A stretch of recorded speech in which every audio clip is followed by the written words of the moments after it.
ouvindo Fonte Jovem, um podcast feito por jovens espíritas cheios de leveza, curiosidade e muito aprendizado. E hoje o nosso tema é autoconhecimento na evolução espírita. E para nos guiar nessa conversa, nós temos uma convidada muito especial, Andréa Gaia. Oi, pessoal. Obrigada. É um prazer estar aqui com vocês. Obrigada pelo convite. E já para começar a sessão das perguntas, eu queria te perguntar como que você entrou para o Espiritismo. Se você sempre esteve ou se teve algum momento da sua vida que te levou ao Espiritismo. Eu acho que, como a maioria das pessoas, eu não nasci em berço espírita. Eu vim de uma família católica, atuante, bem católica. E em um dado momento, eu perdi, entre aspas, né, uma pessoa e caí num centro espírita. Isso aconteceu há 25 anos atrás. Aí permaneci, ia, não ia, sabe aquela coisa assim, tu esquece no dia que tu vai na palestra, eu só ia em palestra. E depois de alguns anos, aí eu pensei, agora vai, né? Aí entrei para os estudos e nunca mais saí. E antes do seu desenvolvimento no Espiritismo, como você viu o autoconhecimento, espiritualidade ou busca interior? Eu não entendi a pergunta.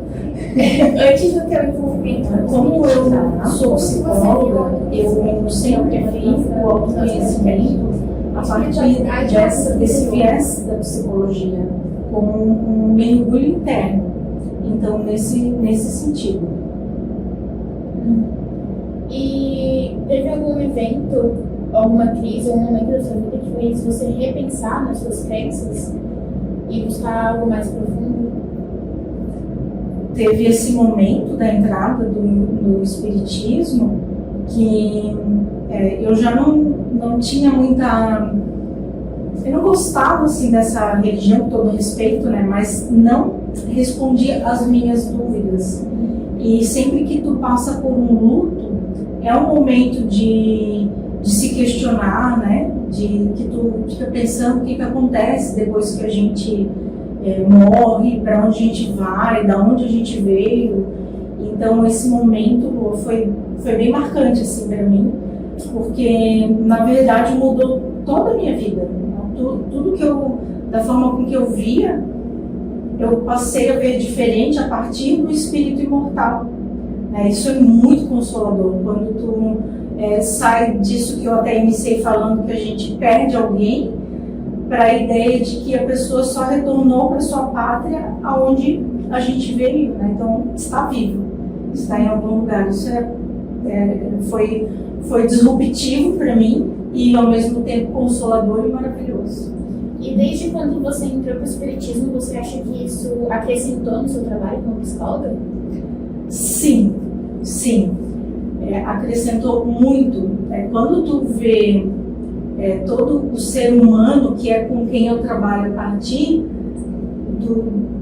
dessa ideia, desse viés do espírito imortal, tudo faz mais sentido, tudo caminha muito mais fácil. E especialmente quando você conhece a psicologia espírita, né, que é essa linha trazida pela Joana de Ângeles, que eu sou fã, que eu estudo, e a gente faz estudo na minha casa, né? Não sei se a gente vai ter alguma pergunta sobre Joana de Ângeles. Talvez. Então, a partir desse momento que eu passei a conhecer a psicologia espírita, só casou assim com o meu trabalho. Então, uma completa de uma forma assim impressionante. É muito, muito legal. Uma apaixonada pelo trabalho. E o que o autoconhecimento significa para ti dentro da doutrina? Essa pergunta é boa, né? O autoconhecimento, para mim, é a gente se ver desse olhar, né? Da gente ser filhos de Deus e ser um espírito mortal. Isso muda bastante, né? E a gente compreender de onde nós somos, né? Como a gente veio, fomos criados simples e ignorantes, então nós temos um caminho a trilhar Então, a partir do momento que a gente percebe quais são as nossas sombras, que as nossas dificuldades, sim, elas são necessárias, elas vão nos levar à evolução e a gente precisa olhar essas dificuldades de frente e reconhecê-las como algo que a gente trouxe até aqui. Então, não é algo que tu olhe e pensa, né, preciso mudar isso, sou muito ciumenta, não posso ser com este meu namorado. Não, porque isso é o que eu trouxe até aqui. Então, em sabendo disso, eu vou tentar trabalhar a minha reforma íntima. Então, o autoconhecimento é essa avaliação de quem eu sou, das minhas sombras, de todo esse arcabouço que a gente tem na psicologia e na psicologia espírita, né, as máscaras, como a gente usa isso, né, o nosso ego, e a gente olhar para dentro.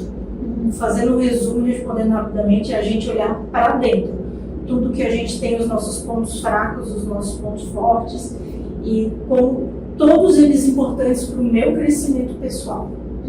E com isso, você tem algumas práticas ou alguns hábitos espíritas para promover o teu autoconhecimento e autoconhecimento e crescimento interior?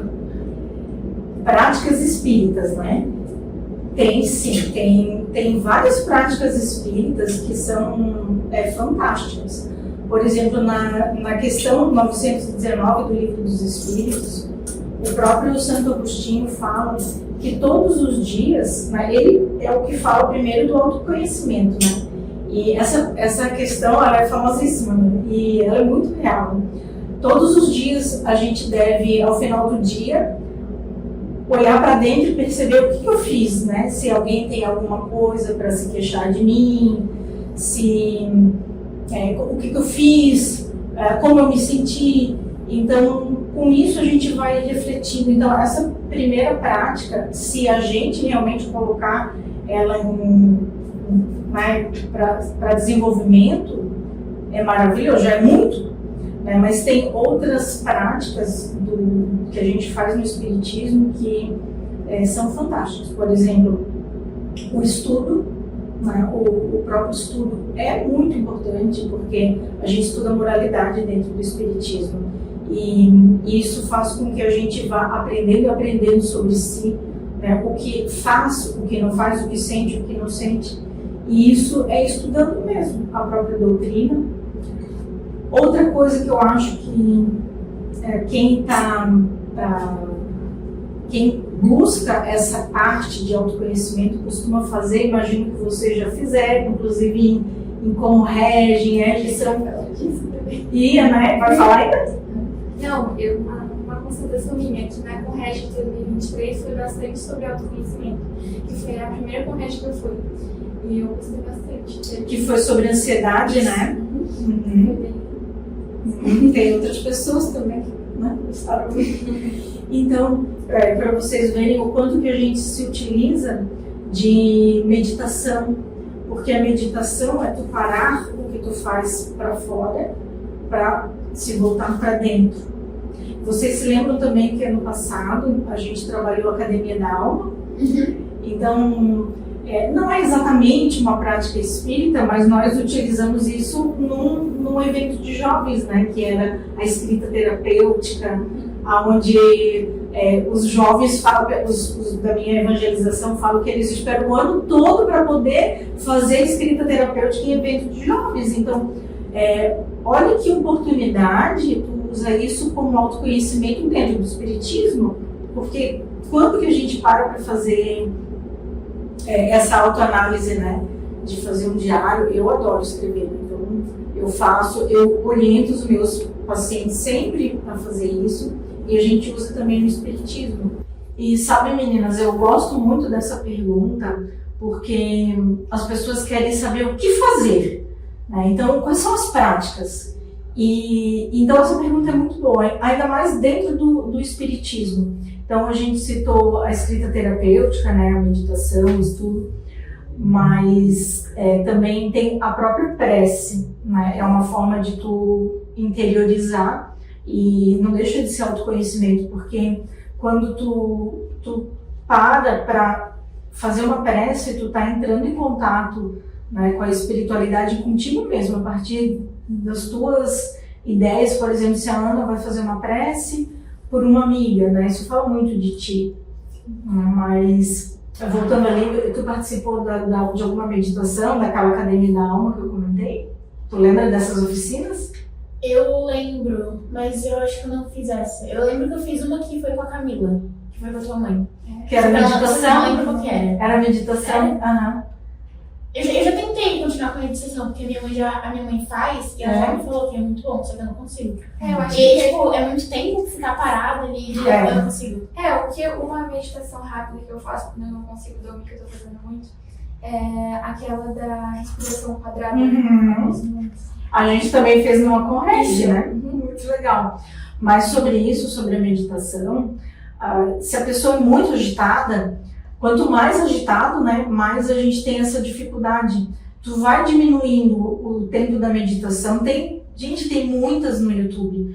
O fato de tu ir construindo isso contigo, por exemplo, uma vez por semana, faz uma meditação de 1 minuto. Se tu não gostar, passa para outra. O importante é tu treinar, porque a ideia que a gente tem é essa, né, de ficar 15 minutos.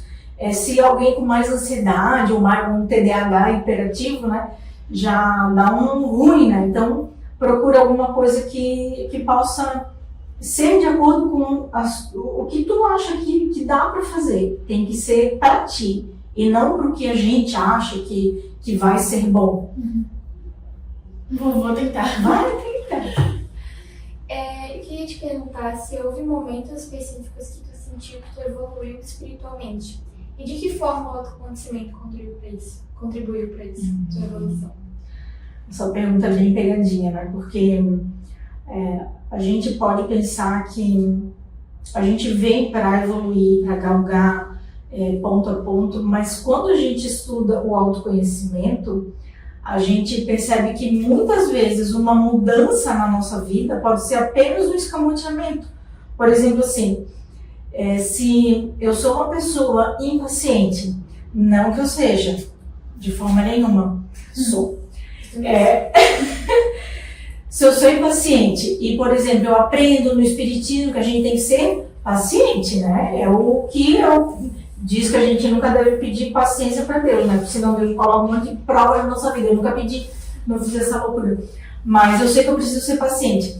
E aí, no momento, pensa, poxa, eu sou psicóloga, eu sou espírita, então eu vou tentar ser paciente. Aí, sabe quando a pessoa está andando bem devagar na frente e tu fica irritado com aquilo ali? Aí penso, não posso me irritar. Será que eu estou sendo menos impaciente ou será que eu estou jogando isso lá para o meu inconsciente? Então, essa é uma questão que a gente sempre se pergunta dentro da teoria da psicologia espírita, que é essa ponte entre a psicologia e o espiritismo, não é uma nova abordagem. Mas como o nosso inconsciente é algo que a gente não consegue dizer o quanto que é, porque a gente não conhece, é inconsciente, não é consciente, essa resposta é difícil de dizer. Será que eu evoluí? Né? Será que nisso eu já estou boa? Né? E será que eu não faço isso porque eu joguei para o inconsciente? Então a gente está sempre olhando para dentro. Então pode ser que sim, claro, né? A gente observa a nossa melhora, todo mundo observa, mas sempre se perguntando, né? Sempre olhando para dentro, não pode sair do meu radar. Opa, a impaciência ainda está aqui, porque quando pisam no nosso carro aparece o nosso verdadeiro eu para todo mundo. Aí a gente pensa, ainda não foi dessa vez. Mas é de pouquinho, sabe, Ana? De pouquinho. Neo Lúcio tinha uma fala, né, que é um autor espiritual, que a evolução vem no cadinho das encarnações. Então a gente não pode pensar que vai acontecer numa encarnação só. A gente melhora bastante, com certeza, né? Senão não teria nem graça. Mas pensar nisso é importante também. E quais foram os maiores desafios que você encontrou buscando esse autoconhecimento no Espiritismo? O maior desafio, eu acredito que na verdade, é na minha área profissional. Porque em conhecendo o Espiritismo, o autoconhecimento pelo olhar espírita, Muitas vezes, quando um paciente traz alguma coisa, por exemplo, quando passa por algo muito difícil, aí ele diz assim, né, eu não sei por que isso aconteceu comigo. Né? A pessoa está no sofrimento e a gente sabe o porquê. Né? A gente sabe que é algo que a gente traz conosco, né? Que Deus é misericordioso e nada acontece sem que seja para nossa evolução. Mas é algo que eu não vou falar para o paciente, jamais. Né? Mas eu penso, né? A gente tenta fazer a releitura psicológica, mas hoje, para mim, é a maior dificuldade. Então, quando eu atendo um paciente, eu não vou trazer essa ótica espírita, né? Porque não posso, não devo, né? Preciso respeitar qualquer linha religiosa do paciente.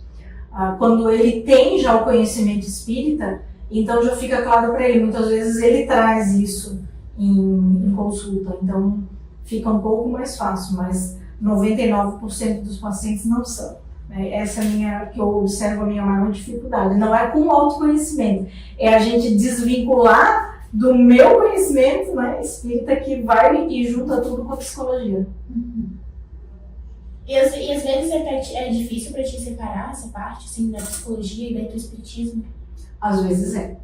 Às vezes é porque é um pensamento interno, né? Quando tem esse tipo de coisa, esse tipo de revolta, de incompreensão, né? Que para mim está claro. E quando a gente tem essa clareza, por isso que eu falo que é o olhar do espírito imortal. Porque se tu tem esse olhar, o que eu quero dizer com isso?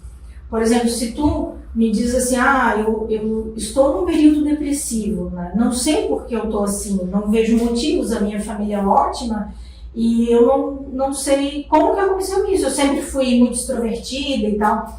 Se tu tem o conhecimento espírita, tu já vai pensar, bom, mas alguma coisa no meu caminhar, né, me trouxe aqui que faz com que hoje eu esteja nesse limiar mais com humor deprimido. Então é compreensível.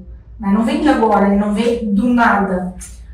Quando tu não tem esse olhar, a pessoa fica, às vezes, a ver navios. É claro que dentro do espírito, aí eu falo, dentro da psicologia, a gente tem respostas. Né? Mas o espiritismo, ele traz essa junção que é maravilhosa. Com certeza. Quando isso acontece comigo, eu percebo que quem me dá essa luz de me falar é a minha mãe, porque eu acho que a gente não consegue perceber muito. É bem isso. É para todo mundo, Ana, eu acho que no dia a dia, quando tu passa por alguma coisa, principalmente na área da saúde mental, tu não consegue se ver, né? Aí vem alguém e fala para ti, isso, aí tu fala, é verdade. Então a gente ainda estuda muito, por isso que mas eu gosto do estudo por causa disso. Muitas vezes tem a dificuldade da gente passar da nossa vida real, mas tem uma mãe, uma Camila para dizer. E aí para ti faz sentido? Muito. Faz sentido? E não é consolador? Bastante. É isso que é incrível. Aí já sai um pouco daquilo, né? Ou se percebe melhor. E tu falou do estudo. Queria saber como é que é assim, o estudo da Joana de Ângeles que tu faz. A gente começou esse ano o estudo o nome é Autoconhecimento, Elucidações de Joana de Ângeles. Porque tinham vários estudos, e ainda tem, né, sobre Joana de Ângeles, mas a gente queria esse título de autoconhecimento, porque a ideia é a pessoa que está ali estudando junto, inclusive, né, eu sou a que mais aprendo, é que tu possa fazer o teu entendimento. É como tu vai na psicoterapia, é tu que vai fazer o teu entendimento, tu só vai sendo guiado. Então, a gente traz esse olhar, e eu falei ali anteriormente, mas só deixando claro, porque a psicologia tem muitas vertentes, né? Tem psicanálise, tem a psicologia analítica, tem comportamental, e aí alguém já perguntou, e a psicologia espírita é um viés também? E não, a Joana disse que não tem esse intuito, ela só vai fazer uma ponte. Né? Então pega a psicologia, pega o espiritismo, e aí ela traz esse conhecimento e une. Então, para vocês entenderem, né, a Joana, ela ficou, assim nos fala o Divaldo, que ela ficou 50 anos na espiritualidade só estudando sobre isso, e ela já vinha, né, de várias encarnações onde era um espírito muito inteligente. Então ela foi preparando alguns psicólogos renomados, né, para a sua encarnação, para trazer a sua teoria, né? E aí ela trabalha muito com a psicologia analítica de Jung, não só dessa, ela traz outras, então ela faz usa um pouquinho de cada, ela usa um pouco da transpessoal, né? Mas basicamente a analítica, que é a do Jung, e aí ela explica onde que eu falei para vocês, da persona, das máscaras. A gente usa muito nos encontros também, só que às vezes a gente não fala, né? Mas isso está muito por trás. E, porque é importante, hoje a gente considera assim, ó, o autoconhecimento ele é tão importante, e vou bem usar o que tu falou. Às vezes a gente conhece uma teoria do evangelho, por exemplo, e parece assim maravilhoso. Por exemplo, assim, a Ana aprendeu que tem que ser muito caridosa. Mas aí ela olha, aí compra um chocolate e ela não quer dividir o chocolate, quer comer sozinho, chocolate delicioso, mas tem que ser caridosa, mas eu não quero, mas tem que ser, mas não quero. Então tu sabe o que deve fazer, mas não consegue. Então o autoconhecimento vem para te mostrar isso, que é isso que a gente é. É isso, fica com isso. Não tem que mudar nada, tu tem que não tirar do radar, às vezes tu faz um esforço, e fazer uma caridade aqui, eu vou dividir dessa vez, assim, né, com um pouco o coração na mão, tu vai fazer, na outra vez tu não faz, e aí tu vai olhando para ti e dando esses passos. Então, eu acho que para a gente compreender o próprio Evangelho, antes a gente precisa do autoconhecimento, porque senão fica uma teoria difícil demais da gente chegar. Então, acho fantástico. É muito, muito legal. E eu queria te perguntar, você acha que você, pela sua profissão, ela te ajuda a você se auto-entender também? E crescer interiormente também? Com certeza. Eu acho que ajuda bastante. Ajuda na profissão. E a gente aprende muito com os pacientes, aprende muito estudando. Esses dias mesmo eu estava conversando com as minhas amigas, com a Keila, com a Jerusa e com a Paty, falando para elas que esses tempos eu estava atendendo uma paciente que tem TDAH, né? Eu tenho um diagnóstico. E aí ela falando dela e eu, assim, né, só ouvindo, e ela falando, não é que ela tá falando de mim? Ela tá explicando quem eu sou, que eu nunca tinha percebido. Olha que interessante, né? Porque ela também era, né? Então, ajuda, o próprio trabalho auxilia muito, né? E é muito gratificante, assim, o trabalho da psicologia. É maravilhoso. Sou suspeita para falar, eu sei, mas... E me diz uma coisa, de que maneira o autoconhecimento e a prática do espiritismo influenciaram suas escolhas e atitudes no teu dia a dia? O autoconhecimento e o espiritismo. De forma muito, muito, muito presente. E olhando para dentro, sempre que a gente lembra, porque assim como tu muitas vezes também esqueço, a gente vai no automático, né? Joana de Ângeles fala isso, que a gente vive no automatismo sem que a gente reflita, sem que a gente pense, e aí acontece da gente ser quem a gente é. Aí, nesse momento vem o espiritismo, vem o autoconhecimento, opa, então é isso que eu sou. Então, e aí vai permeando a minha vida com esse olhar de reflexão, né? E depois que tu começa a estudar o autoconhecimento e ser uma prática, né? Um modo de viver, a gente sempre comenta, né? O autoconhecimento é destruidor. Porque antes era mais fácil dizer assim, essa mesa aqui tá suja porque a lua não limpou. Então eu fico com raiva de ti. Depois a gente olha e pensa, não, a raiva é minha. Essa sou eu, não é a lua. Então tu para de dar desculpas e passa a se olhar. Mesmo aquilo que a gente não gosta.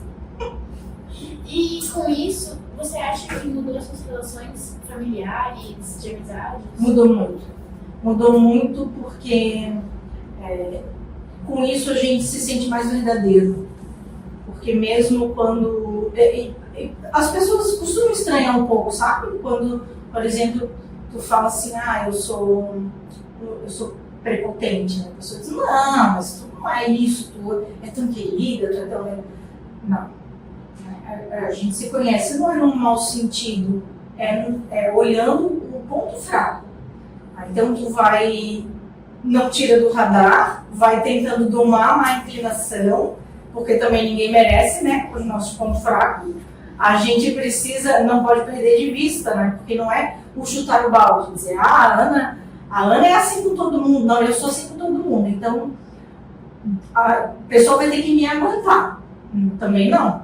A gente precisa olhar para dentro e se ver. E aí a gente vai tentando daqui e dali, como Kardec dizia, né? O verdadeiro espírito é aquele que se esforça em domar as suas más inclinações. Então, olha como isso tem a ver com o autoconhecimento, né?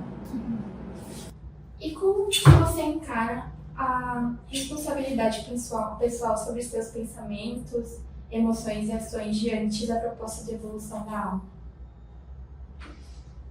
Com muita responsabilidade.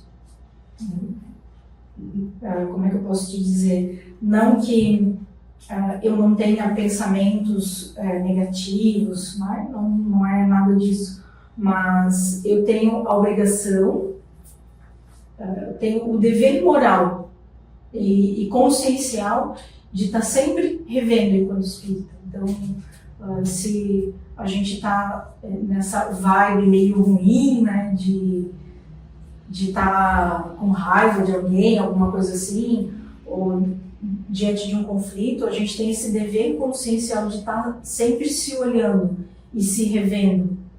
Eu penso assim. E para ti, o que significa essa evolução espiritual que a gente tem? A gente ir em direção ao amor e seguir os passos do Mestre. Eu acho que essa é a nossa evolução, a gente seguir o homem integral, né, que é Jesus. Né, ele vivenciou, ele veio aqui dar o exemplo das emoções perfeitas.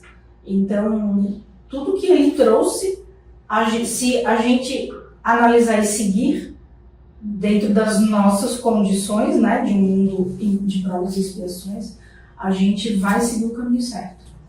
E que conselhos tu daria para as pessoas que estão começando agora, que querem desenvolver autoconhecimento e buscar o espiritismo? Eu diria para continuar e mesmo em busca do autoconhecimento. Se conseguir, né, tem vários estudos online, né, tem presencial que... eu sei que tem estudos da Joana, que vai mais ou menos por essa linha, né, por aqui, pela região. E eu sugeriria alguns livros, por exemplo, da própria Joana. A Joana, ela é densa. Vocês já pegaram algum livro dela? Vocês sabem que ela é difícil de ler ou não? Nunca ouviram falar disso? A Joana, já ouviu falar disso, né? A Joana, ela a penúltima encarnação que a gente conhece dela, ela era Juana Inês de la Cruz. Então, ela com 5 anos, ela já falava várias línguas, ela era muito erudita. E a vida dela era ler, estudar. Era muito inteligente. E a gente tem até uma nota lá no México com o rostinho dela. E então a escrita dela é nesse nível.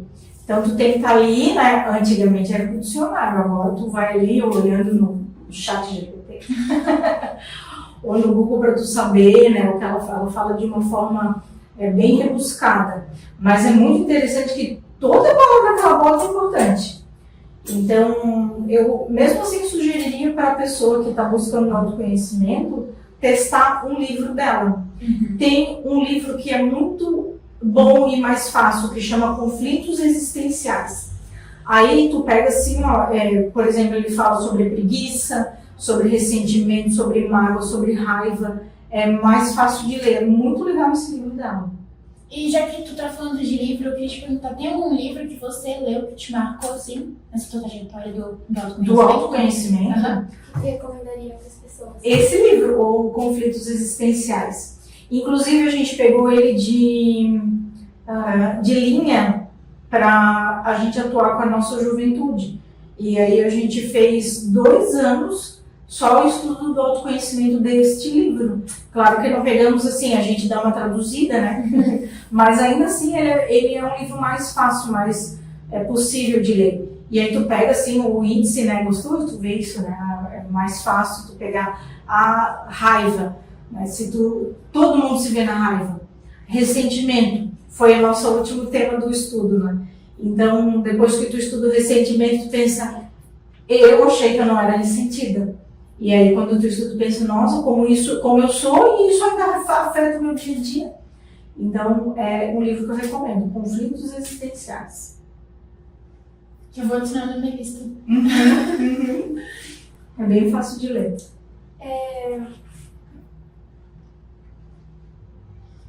Tu tem uma lista de livros? Eu tenho, porque eu parei de ler, só que eu quero voltar a ler. E eu tenho uma amiga que ela comprou um Kindle e daí ela começou a ler e daí ela fica me falando, a gente conversa sobre livros e tal, daí eu tenho uma listinha de quais que eu quero ler. Esses tempos eu terminei Revolução dos Bichos e ainda estou aqui. Muito legal. Esse eu não li, mas eu já ouvi muito falar. Quem sabe tu começa por esse, né, da Júlia. Quem sabe faz uma faculdade de psicologia. E como que tu imagina? Depois tu corta isso, né? Como que tu imagina, tranquilo, a tua própria evolução espiritual daqui a alguns anos? Tem práticas, estudos e metas que tu gostaria de seguir? Específicas? A minha evolução espiritual, eu vejo isso com muita clareza.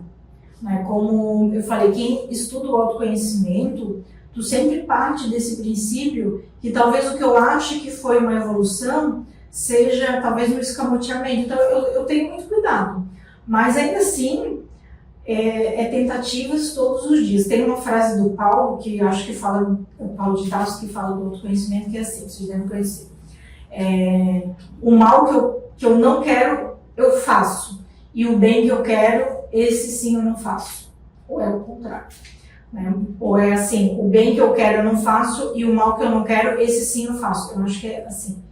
Então, é mais ou menos nesse sentido. Eu sei, tenho muita clareza como eu gostaria de ser, mas eu também tenho muita clareza em como eu sou. Então, olhando isso, que eu vou trilhando o meu caminho. Deixa eu fazer a pergunta de novo, para ver se eu respondi tudo. Não te preocupa com isso que tá... Tá, então tô certo? Sim, tá perfeito. Tô passando. Mas quer que eu fique lendo? Eu quero. Como você imagina a sua própria evolução espiritual nos próximos anos? Você tem práticas e estudos ou metas que você gostaria de seguir? Era isso que eu queria falar, né? Das práticas de estudo e metas. Eu gosto muito de fazer pequenos desafios para mim. Inclusive, esse mês eu estou fazendo o desafio do autoconhecimento, do autocuidado, que eu não diria que é diário, né? Não vamos exagerar a coisa, mas eu procuro fazer com bastante constância todos os dias, ou conforme eu posso e lembro, fazer alguma coisa para mim. Porque isso fala muito do autoconhecimento, né? Qual é o tempo que você tira para você? Qual é o tempo que você investe em você? Então, eu tenho isso muito comigo, que é algo que eu aprendi com o autoconhecimento. E eu tenho várias práticas e rotinas disso. Por exemplo, uma leitura diária, eu preciso ter. Isso é algo que eu faço. Então, eu vou estudando agora, eu estou lendo o livro da Joana e um livro que fala sobre Jung, a teoria analítica, né? Então, esse tipo de prática eu faço, sabe, Ana? De pensar o que eu estou fazendo para mim agora. Se eu já estou acostumada, eu tento ir colocando outras práticas. E eu tenho uma curiosidade, vocês têm esse tempo para vocês, estabelece metas nesse sentido do autoconhecimento? Ou alguma meta? Assim, do autoconhecimento Especificamente, não. Mas, assim, esses tempos eu comecei a aprender violão, então eu tenho uma meta pra mim que é todo dia aprender mais um pouco.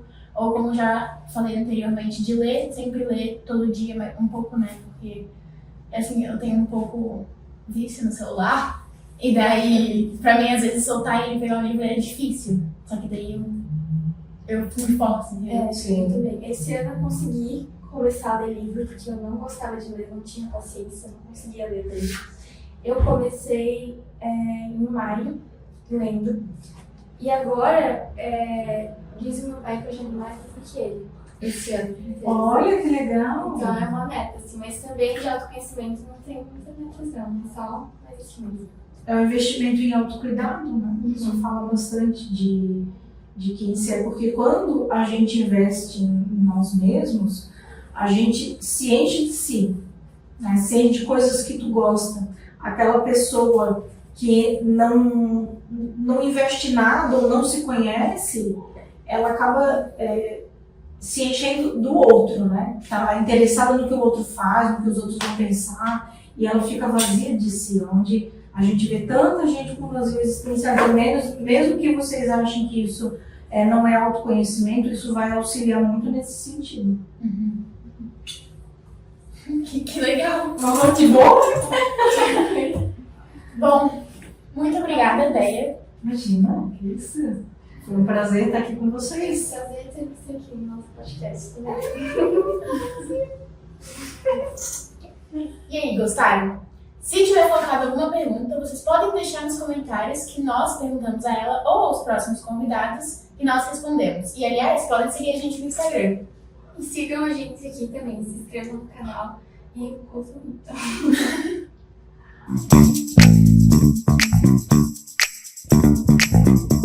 Qual foi a tua pergunta, mesmo? Por isso eu respondi direitinho. Como que você encara a responsabilidade pessoal sobre os seus pensamentos, emoções e ações diante da proposta de evolução da alma? Eu acho que vocês podiam fazer uma pergunta mais simples, né? Uma coisa mais... Fica calado. Eu tenho que ficar pensando. Por isso que eu falo de novo para ver se eu respondi, mas eu acho que sim. Né? Fala pra você. A gente Fala só... o que fiz o roteiro. Depois eu vou mandar um WhatsApp para ela, me assustando ela. Claro, falou meu pai.